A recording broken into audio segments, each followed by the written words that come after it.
जब आँखों में अरमान लिया, मंजिल को अपना मान लिया, तो मुश्किल क्या आसान क्या ठान लिया सो ठान लिया। हेलो जय हिंद दोस्तों, मैं जयप्रकाश आप सभी को स्वागत करता हूं आपके अपने चैनल जेपी स्टडी सेंटर में। दोस्तों अभी हम लोग पढ़े क्लास 10th के ज्योग्राफी, जिसमें आज हम लोग पढ़ेंगे प्राकृतिक संसाधन के मोस्ट वीवीआई ऑब्जेक्टिव, जो बिहार बोर्ड के विभिन्न एग्जामों में पूछा जाता है। 10th क्लास के लिए बहुत ही उपयोगी है। तो आप लोग 10th क्लास के स्टूडेंट हैं तो इस वीडियो को पूरा देखिएगा, फिर कमेंट करके बताइए आपको कैसा लगा ये वीडियो। चलिए, जो पहला क्वेश्चन है, पंजाब में भूमि निम्नीकरण का मुख्य कारण है। पंजाब में भूमि निम्नीकरण का मुख्य कारण है, क में है वनोन्मूलन, गहन खेती, अति पशुचारण और घ है अधिक सिंचाई। अर्थात पंजाब में भूमि को खराब होने का मुख्य कारण क्या है, तो वह आपका आंसर होगा घ अधिक सिंचाई। पंजाब में क्या होता है, अधिक सिंचाई होता है। पंजाब और हरियाणा मिलकर कुल भूमि का 80% भूमि पे वो खेती ही करता, अधिक खेती करता, जिसके वजह से वहाँ पर क्या भूमि का निम्नीकरण हो चुका। दूसरा क्वेश्चन है, सोपानी कृषि किस राज्य में प्रचलित है। सोपानी कृषि किस राज्य में प्रचलित है। क है हरियाणा, ख पंजाब, ग बिहार का मैदानी क्षेत्र, घ उत्तराखंड। तो आपका जो आंसर होगा आंसर नंबर घ उत्तराखंड। चलिए अगला प्रश्न हम लोग देखते हैं। तीसरा प्रश्न है, तीसरा प्रश्न है, मरुस्थलीय मृदा का विस्तार निम्न में से कहाँ है। मरुस्थलीय मृदा का विस्तार निम्न में से कहाँ है। क है उत्तर प्रदेश, ख राजस्थान, ग कर्नाटक और घ महाराष्ट्र। तो आपका जो आंसर होगा आंसर नंबर ख महाराष्ट्र। महाराष्ट्र में सबसे बड़ा रेगिस्तानी क्षेत्र है। चलिए चौथा प्रश्न है, मेढक के प्रजनन को नष्ट करने वाला रसायन कौन है। क है बेंजीन, ख यूरिया, ग एंड्रीन और घ फास्फोरस। तो आपका जो आंसर होगा आंसर नंबर ग एंड्रीन क्या करता है, मेढक के प्रजनन को रोक देता है, नष्ट कर देता है।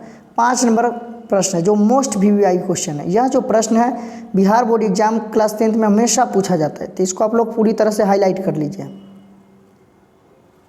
क्या है, काली मृदा का दूसरा नाम क्या है। क है बलुई मृदा, ख रेगुर मृदा, ग लाल मृदा और घ पर्वतीय मृदा। तो आपका जो आंसर होगा आंसर नंबर ख रेगुर मृदा। इसको आप लोग क्या कर दीजिए, मोस्ट वीवीआई करके नोट कर लीजिएगा, स्टार मार्क दे दीजिएगा इसमें। चलिए छठा नंबर प्रश्न है, छठा नंबर प्रश्न है, भारत के कितने प्रतिशत भूभाग पर मैदान का विकास है। भारत के कितने प्रतिशत भूभाग पे मैदान का विस्तार है। क है 43%, ख 44%, ग 45% और घ 46%। तो आपका आंसर होगा आंसर नंबर क 43%। समझिए हमारी धरती है भारत की, इसमें 43% भूभाग पे मैदान है, 27% पे पठार है और 30% भूभाग पे क्या है, पर्वत का विस्तार है। चलिए अगला हम लोग 7 नंबर प्रश्न है। 7 नंबर प्रश्न है, भारत में प्रमुख कितने प्रकार की मृदा का विकास हुआ। भारत में प्रमुख कितने प्रकार की मृदा का विकास हुआ। क है 5, ख 6, ग 7 और घ 8। तो आपका जो आंसर होगा आंसर नंबर ख 6।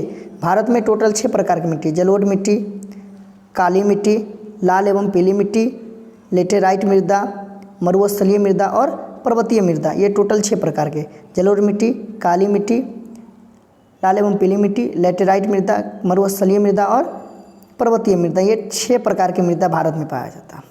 8 नंबर प्रश्न है, जलोढ़ मृदा का विस्तार कितना है। जलोढ़ मृदा का विस्तार कितना है। क है 6.4 करोड़ हेक्टेयर,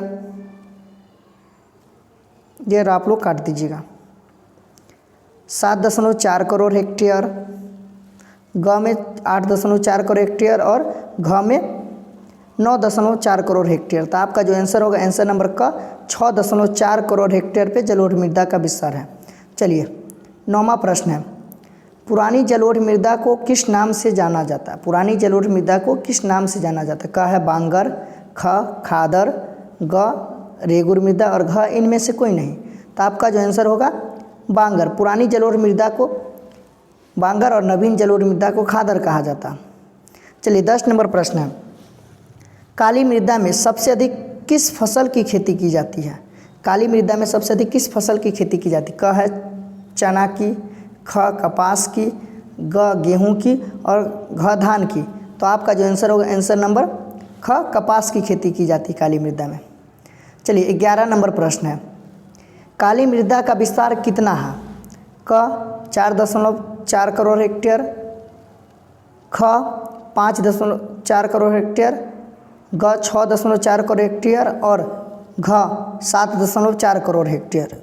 ये रॉ को आप लोग हटा दीजिए, गलत हो गया। तो आपका आंसर होगा आंसर नंबर ग 6.4 करोड़ हेक्टेयर। जलोढ़ मृदा का और काली मृदा का विस्तार सेम है, 6.4 करोड़ हेक्टेयर।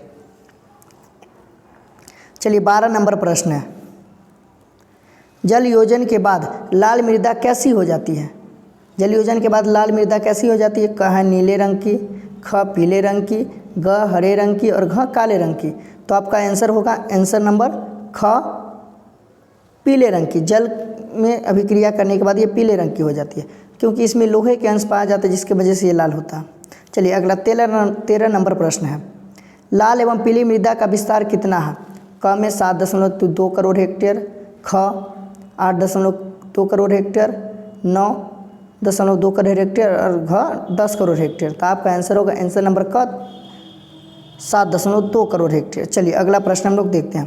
प्रश्न नंबर 14 है, लेटेराइट शब्द की उत्पत्ति किस भाषा से हुआ? लेटेराइट शब्द की उत्पत्ति किस भाषा से हुआ? क है अंग्रेजी भाषा, ख ग्रीक भाषा, ग लैटिन भाषा और घ हिंदी भाषा। तो आपका जो आंसर होगा आंसर नंबर ख ग्रीक भाषा के लेटर शब्द से हुआ। किस शब्द से? लेटर शब्द से हुआ। चलिए 15 नंबर प्रश्न है, लेटर शब्द का ग्रीक भाषा में अर्थ होता है? लेटर शब्द का ग्रीक भाषा में क्या अर्थ होता है? क है पानी, ख ईंट, ग पेड़ और घ गांव। तो आपका जो आंसर होगा आंसर नंबर ख ईंट होता है। लेटर शब्द का ग्रीक भाषा में क्या कहा जाता है? ईंट। चलिए 16 नंबर प्रश्न है, लेटेराइट मृदा किस फसल के लिए प्रसिद्ध है? लेटेराइट मृदा किस फसल के लिए प्रसिद्ध है? क है चाय एवं कहवा, कहवा का मतलब होता है कॉफ़ी, चाय एवं कॉफ़ी, ख धान एवं गेहूँ, ग चना एवं कपास और घ इनमें से कोई नहीं।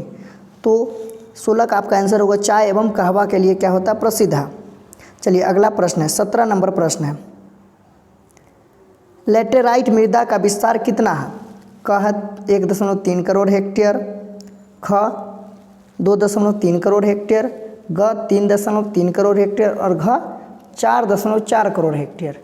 तो आपका जो आंसर होगा आंसर नंबर क 1.3 करोड़ हेक्टेयर पे लेटेराइट मृदा का विस्तार है। चलिए अगला क्वेश्चन 18 नंबर प्रश्न है, भारत का भौगोलिक क्षेत्रफल कितना है? भारत का भौगोलिक क्षेत्रफल कितना है? क है 32.8 लाख वर्ग किलोमीटर, ख है 33.8 लाख वर्ग किलोमीटर, ग है 34.8 लाख वर्ग किलोमीटर और घ है 35.8 लाख वर्ग किलोमीटर।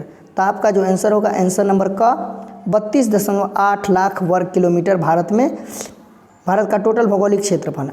चलिए 19 नंबर प्रश्न है, पंजाब एवं हरियाणा में कुल भूमि का कितना प्रतिशत भूमि पर खेती की जाती है? पंजाब एवं हरियाणा में क में 60%, ख में 70%, ग में 80% और घ में 90%। तो आपका आंसर होगा आंसर नंबर ग 80%, जिसके वजह से वहाँ भूमि निम्नीकरण की समस्या उत्पन्न हो गई है।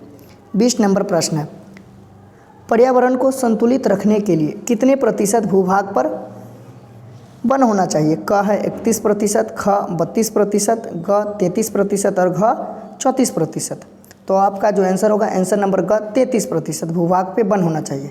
चलिए 21 नंबर प्रश्न है, राष्ट्रीय वन नीति कब बनाया गया था? क 1952 में, ख 1955 में, ग 1956 में और घ 1957 में। तो आपका आंसर होगा आंसर नंबर क 1952 में। आशा करता हूँ यह वीडियो आपको समझ में आ गया। अगर यह वीडियो आपको समझ में आ गया तो वीडियो को लाइक कीजिएगा, साथ ही साथ हमारे चैनल जेपी स्टडी सेंटर को सब्सक्राइब कर दीजिएगा। अगर इससे पहले वाले वीडियो आप लोग नहीं देखे, उससे पहले वाले वीडियो हम लोग देखे थे भारत संसाधन उपयोग का ऑब्जेक्टिव, जिसमें हम लोग टोटल 15 मोस्ट VVI ऑब्जेक्टिव को देखे थे। मैं इस वीडियो के डिस्क्रिप्शन में उसका लिंक डालूंगा, आप लोग जाकर देख लीजिएगा। तो चलिए हम लोग मिलते हैं नेक्स्ट वीडियो में। जय हिंद, जय भारत।